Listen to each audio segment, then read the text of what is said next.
সুখে থাকলে আল্লাহ তাআলা রাজি। আমার রাজি আর নারাজ হওয়ার আলামত এটা নয়, বরং আল্লাহ তাআলা কোরআনে ফাঁকে ঘোষণা দিয়ে দিয়েছেন যে রাজি হওয়ার আলামত কি।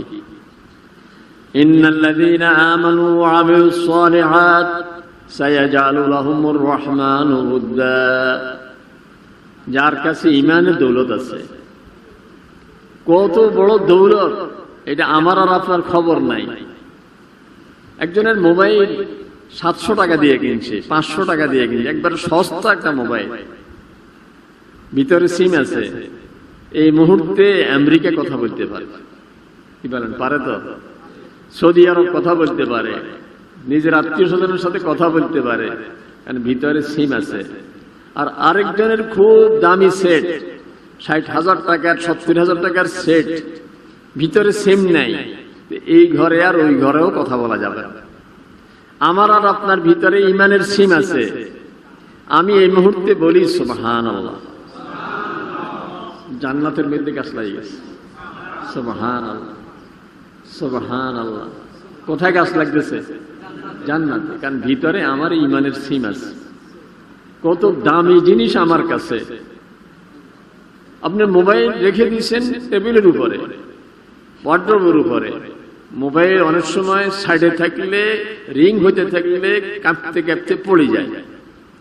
আমি যদি বলি লা ইলাহা ইল্লাল্লাহ, আর সাজিমের একটা খুঁটি আছে, ওটা কাঁপতে শুরু করে, এরকম আমার মোবাইল কাঁপে। আল্লাহ তাআলা বলেন, ও খুঁটি তুমি কাঁপছো কেন? বলে লা ইলাহা ইল্লাল্লাহ ওয়ালাকে এখনো মাফ করা হয়নি। বলে যাও, তাকে মাফ করে দিলে। ভিতরে ঈমানের সিম, কত দামি জিনিস আমার কাছে আছে। সামান্য ঈমান যার আছে, রাসূল সাল্লাল্লাহু আলাইহি ওয়াসাল্লাম হযরত মুআজ রাদিয়াল্লাহু তাআলা আনহুকে নিয়ে যাচ্ছেন সাথে করে, বলতেছেন ইয়া মুআজ, বলতেছেন লব্বাইকা ইয়া রাসূলুল্লাহ। রাসূল কিছু বলেন নাই। আবার বলতেছেন ইয়া মুআজ, মানে দৃষ্টি আকর্ষণ, মনোযোগ আকর্ষণের জন্য ডাকতেছেন, মুআজ। হুজুর আমি আছি, মুআজ, হুজুর আমি আছি। 3 বার পরে বলতেছেন, পুরা মনোযোগ আকৃষ্ট করে এবার বলতেছেন, আতাদরি মা হক্কুল্লাহ আলাল ইবাদ ওয়া মা হক্কুল ইবাদ আলাল্লাহ। তুমি কি জানো বান্দার কাছে আল্লাহ কি চায়, আর আল্লাহর কাছে বান্দার দাবিটা কি? তো সাহাবায়ে কেরামের নিয়ম ছিল, জানা থাকলেও বলতেন আল্লাহু ওয়া রাসূলুহু আলাম, আল্লাহ আল্লাহ রাসূলে ভালো জানেন। বলে শোনো, বান্দার কাছে আল্লাহ যেটা চায় সেটা হলো বান্দা যেন আল্লাহর উপরে ঈমান আনবে, ইবাদত করবে, শিরক ছাড়া, কোনো শিরক করবে না। পালে কে আমাদেরকে? রিজিক দেয় কে? সন্তান দেয় কে? সব কিছুর মালিক কে? আল্লাহ রব। আল্লাহ একমাত্র রব, আল্লাহ একমাত্র ইলাহ। আমার সিজদা পাওয়ার উপযুক্ত কে? দোয়া করব কার কাছে? আমার কুল ইন্না সলাতি ওয়া নুসুকি ওয়া মাহইয়ায়া ওয়া মামাতি লিল্লাহি রাব্বিল আলামিন, সব আল্লাহর জন্য। শিরক মুক্ত ইবাদত। আল্লাহ বান্দার কাছে এটা চায়, বান্দা যেন শিরক না করে। যতটুকু করতে পারি, কিন্তু শিরক করব না। আলহামদুলিল্লাহ, আল্লাহ রাব্বুল আলামিন বড় মেহেরবানি করে দ্বীনের নিসবতে, আল্লাহ তাআলার মহব্বতে আমাদেরকে তার ঘরে একত্রিত হওয়ার তৌফিক দিয়েছেন। শুকরিয়া আদায় করার ভাষাও তিনি শিখিয়ে দিয়েছেন। না হয় আমরা বুঝতে পারতাম না যে কিভাবে শুকরিয়া আদায় করব, কোন ভাষায় করব। হযরত দাউদ আলাইহিস সালামকে আল্লাহ তাআলা বললেন, দাউদ আমার সকল নেয়ামতের শুকরিয়া আদায় করেন। আল্লাহ শুকরিয়া আদায় করতে পারা, এটা তো আরেক নেয়ামত। তো আমি তো কোনোদিন শুকরিয়া আদায় করি শেষ করতে পারবো না। এই জন্য তারই শিখানো ভাষায় শুকরিয়া আদায় করি, বলবো আলহামদুলিল্লাহ। জিরাবো আশুলিয়ার আজকের এই মাহফিলে যারা এসেছেন, বিভিন্ন মাদ্রাসা থেকে, দূর দূরান্ত থেকে এসেছেন। এখানে একটা মাদ্রাসা আছে, মদিনাতুল উলুম, আমিনাতুল উলুম, মাদ্রাসার আসাতিজা কিরাম, ছাত্ররা আছেন, পর্দার আলে আমার মা বোনরাও আছেন। আমরা সবাই আল্লাহ তাআলার মহব্বতে এখানে একত্রিত হয়েছি। আল্লাহ তাআলা আমাদের সবাইকে কবুল করে নেয়। আমরা আল্লাহ তাআলাকে মহব্বত করি। গুনাহ মাঝে মধ্যে হয়ে যায়, কিন্তু আল্লাহ তাআলাকে তো মহব্বত করি। এবং আল্লাহ ছাড়া কাউকে মাবুদ স্বীকার কখনো করি নাই, কখনো কাউকে সিজদাও করি নাই। আল্লাহ তাআলা আমাদের এই মহব্বত আর ভালোবাসাকে আল্লাহ তাআলা যেন কবুল করে নেয়। আমরা দুনিয়ার মানুষ সাধারণ একটা নীতি বানিয়ে নিয়েছি আমরা, সেটা হলো একজন মানুষ মাশাআল্লাহ খুবই হৃষ্টপুষ্ট, খুবই সুস্থ, টাকা পয়সার দিক থেকেও খুব খোশহালে আছে, চাকরি করলে চাকরিতে প্রমোশন নিয়মিত হয়ে যাচ্ছে, ব্যবসা করলে ব্যবসাতে ওনার তরাক্কি হতে যাচ্ছে, কৃষি কাজ থাকলে কৃষিতে খুব বরকত হচ্ছে। তো আমরা ধারণা করি যে এই লোকটার উপরে আল্লাহ তাআলা খুব খুশি আছেন। আর যিনি এই অবস্থায় আছেন উনিও বলেন যে আল্লাহ খুব ভালো রাখছেন, আলহামদুলিল্লাহ, ভাবতেছেন যে আল্লাহ আমার উপরে খুব খুশি।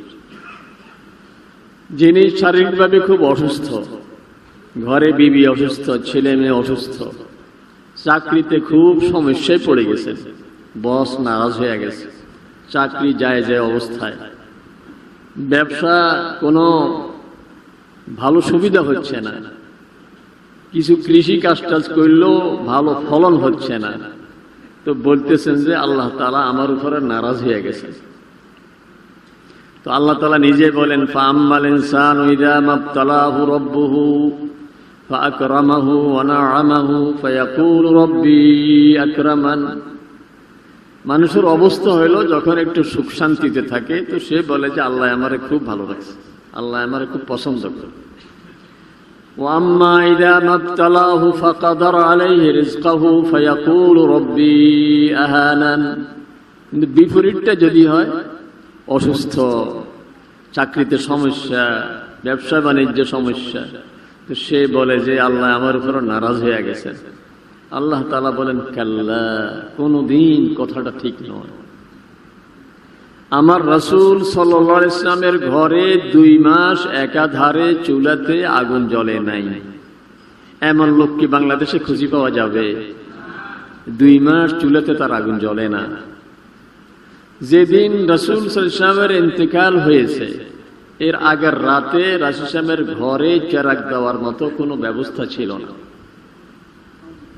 আমরা তো মৃত্যুর সময় যদি ব্যাংকে আমার 10 কোটি টাকা ব্যালেন্স আছে, আমার 10 তলা বিল্ডিং রেখে গেছি, জায়গা জমি রেখে গেছি, আমার জানাজায় যারা হাজির তারা বলে যে না, কোনো অসুবিধা নেই, আল্লাহ রহমতের সব ব্যবস্থা করে গেছে। আর যদি কোনো টাকা পয়সা রেখে না যায় তো বলে যে ভাগ্য খারাপ, ফলাফানের জন্য কিছু করে যেতে পারে না। কিন্তু আমার রাসূল সাল্লাল্লাহু আলাইহি ওয়াসাল্লামের ওই রাতেও ঘরে চেরাগ জ্বালানোর মতো ব্যবস্থা ছিল না। এই অবস্থায় আল্লাহ তাআলা কি রাজি না নারাজ? কি বলে? আমরা হলে তো বলতাম হায় হায়, অবস্থা খারাপ। তায়েফের ময়দানে সারা শরীর রক্তাক্ত হয়ে গেছে, কি অবস্থা!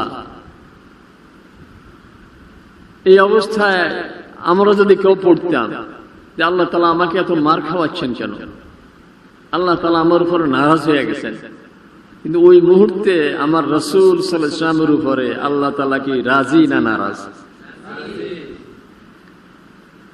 হযরত আইয়ুব আলাইহিস সালাম দীর্ঘদিন অসুস্থ, শুধু নিজে অসুস্থ নয়, এর মধ্যে ওনার সন্তান যা ছিল সব মারা গেছে, অভাব চরমে, বিবি নিরুপায় হইয়া মানুষ থেকে কাজ করে মানুষের বাড়িতে ওনার জন্য খাবার সংগ্রহ করে। শেষ যখন জিহ্বাতে পছন ধরছে, এর আগ পর্যন্ত কোনো কথা বলে নাই, ধৈর্য ধারণ করে আছেন।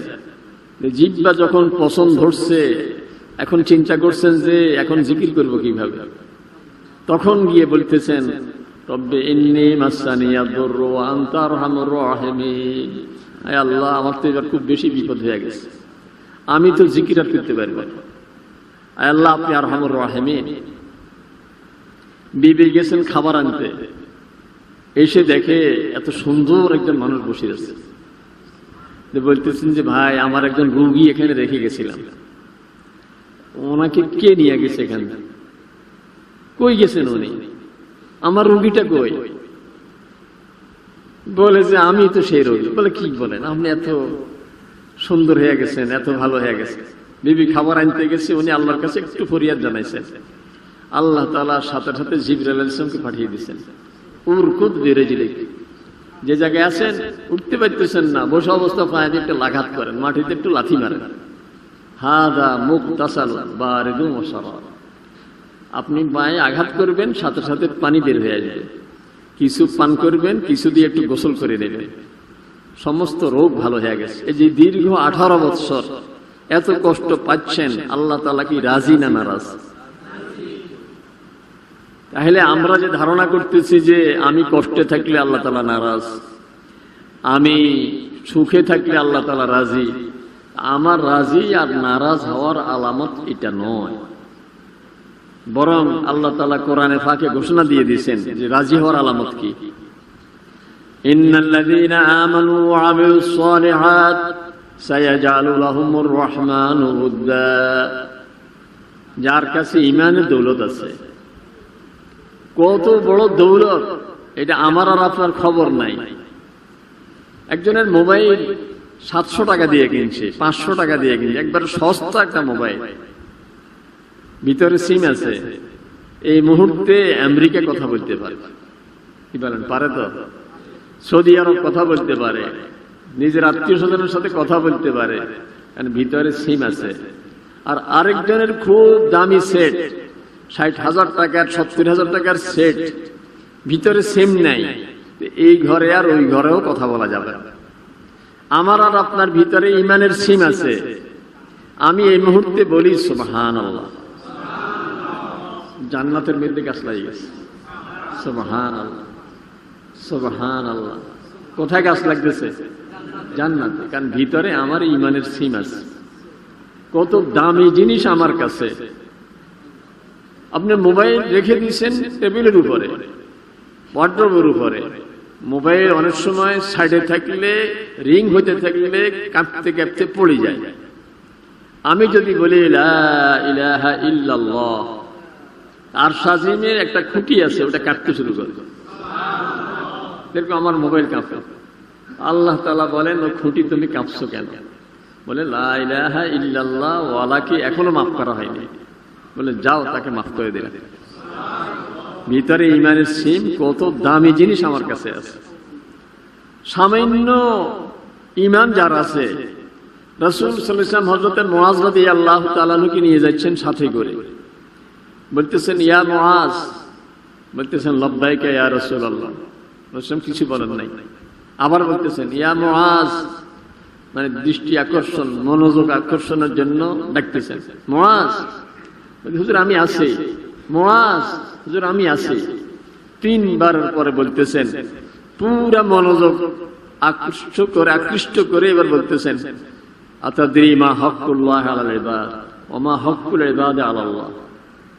তুমি কি জানো বান্দার কাছে আল্লাহ কি চায়, আর আল্লাহর কাছে বান্দার দাবিটা কি?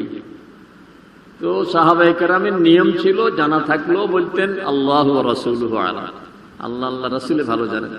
বলে শোনো, বান্দার কাছে আল্লাহ যেটা চায় সেটা হলো বান্দা যেন আল্লাহর উপরে ঈমান আনবে, ইবাদত করবে, শিরক ছাড়া, কোনো শিরক করবে না।